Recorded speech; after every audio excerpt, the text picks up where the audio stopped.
আশুরার দিন মহরমের 10 তারিখের দিন। আশুরা বলতে আরবিতে আশুরা, এটা হচ্ছে সংখ্যা 10, 10 9 10, 10 কে আরবিতে বলা হয় আশুরা, 10 তারিখের দিন, সেই জন্য আশুরা আশুরা বলা হয়। তো এই দিনের ইমাম হুসাইনকে শহীদ করে দিয়েছিল, এটা বাস্তব সত্য, কিন্তু মূল ব্যাপার এটা ছিল না। আশুরার গুরুত্ব অনেক আগে থেকে, পৃথিবীর শুরু থেকে। তো ইমাম হুসাইন তো বহু পরে শহীদ হয়েছেন, তো সেই জন্য মহরম মাসের 10 তারিখের দিন বিভিন্ন অফিস আদালত স্কুল কলেজ একটা ছুটি দিয়েছে, ছুটি থাকে।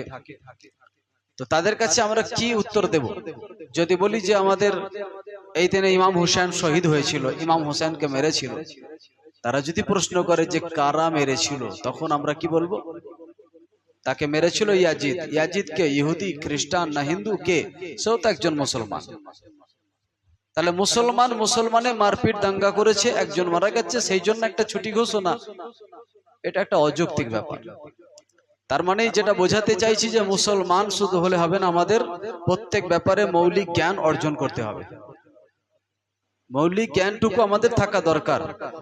ইয়াউমে আশুরা এই দিনটা ছিল সব থেকে বড় ব্যাপার, যে দুনিয়া অর্থাৎ যেটা তুমি যে জায়গায় দাঁড়িয়ে আছো, এই জমিন এবং যেটা দেখছো আসমান, যেটা পৃথিবীর কোনো জ্ঞানী বিজ্ঞানী, কোনো রথী, কোনো মহারথী, কোনো কেউই এটাকে তৈরি করে না।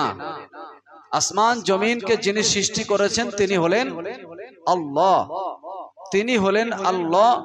অতএব সেই আল্লাহ যিনি সৃষ্টি করেছেন আসমান এবং জমিন সবকিছু, এই তৈরি সৃষ্টির দিনটা ছিল যেদিন আসমান এবং জমিন প্রস্ফুটিত হয়েছে, সেই দিনটা ছিল মহরম মাসের 10 তারিখ। অর্থাৎ আল্লাহ যখন সবকিছু সৃষ্টি করেছেন, তার মধ্যে মাসও সৃষ্টি করেছেন, যে আমাকে চন্দ্র, সূর্য, গ্রহ, নক্ষত্র সবকিছু কি কি করবেন আল্লাহর নখদর্পণে A to Z সব, যেটা আমাদের কাছে কল্পনাতীত, কল্পনার বাইরে, যেটা আমাদের কাছে ভাবার মধ্যে আসতেই পারে না। সামান্য একটা উদাহরণ, যেমন একটা মোবাইলে কতগুলো তার পার্টস আছে, ছোট থেকে বড় কত রকমের পার্টস আছে। তাহলে যিনি মোবাইলটাকে তৈরি করছেন, এই পার্টস সম্পর্কে, তার নাম, তার কি কাজ, এই সম্পর্কে তার কাছে এটা কিছু ম্যাটারই নয়। প্রত্যেকটা পার্টসে তার কি কাজ আছে, প্রত্যেকটা ব্যাপারে তার নখদর্পণে। ঠিক এইভাবে সারা পৃথিবীটা আল্লাহর হাতের মুঠোর মধ্যে। সারা পৃথিবী একেবারে আসমান জমিনে যেখানে যা কিছু আছে, সত্যবুক আসমান, সত্যবুক জমিন, সমস্ত পুরো ব্যাপারটাই আল্লাহর নখদর্পণে। তার কাছে এটা কোনো ম্যাটারই নয়। অতএব তিনি তৈরি করার আগে পুরো পরিকল্পনা করেছেন কোথায় কি করব, তার আগে পুরো মাস থেকে আর থেকে সবকিছু তৈরি। সেই জন্যই বলা হচ্ছে দুনিয়ার যে প্রস্ফুটিত হয়েছিল, পৃথিবীটা যেটা প্রস্ফুটিত হয়েছিল, দুনিয়াটা যেদিন তৈরি হয়েছিল, অর্থাৎ তৈরি করতে এখানে একটা প্রশ্ন চিহ্ন থাকে, যেটা পৃথিবী তাহলে তৈরি কি হঠাৎ করে একটা মুহূর্তেই হয়ে গেল? ঠিক এরকমটা না।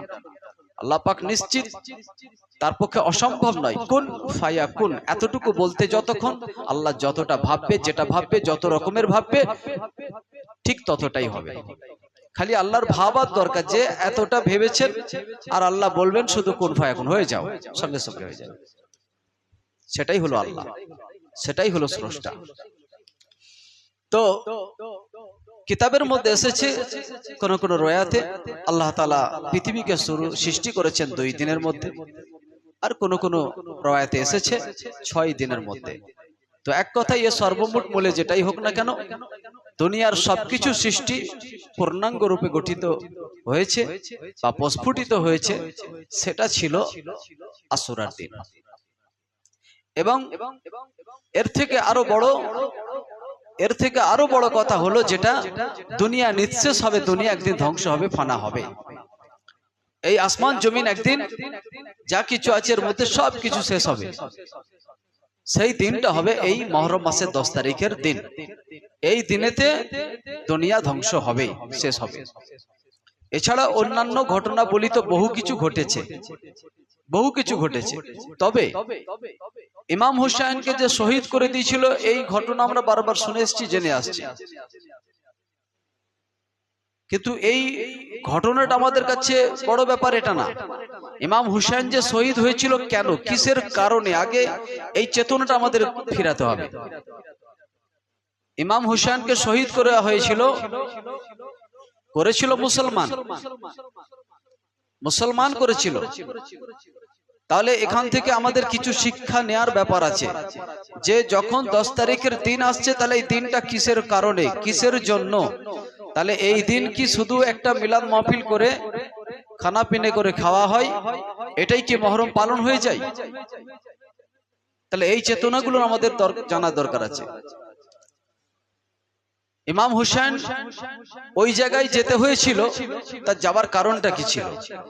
যে ওখানে কুফাবাসীদের উপরে অত্যাচার হচ্ছিল। কুফাবাসী যাদেরকে হুসাইনের আব্বাজান হযরতে আলী রাদিয়াল্লাহু তাআলা বড় মহব্বত করতেন, ভালোবাসতেন।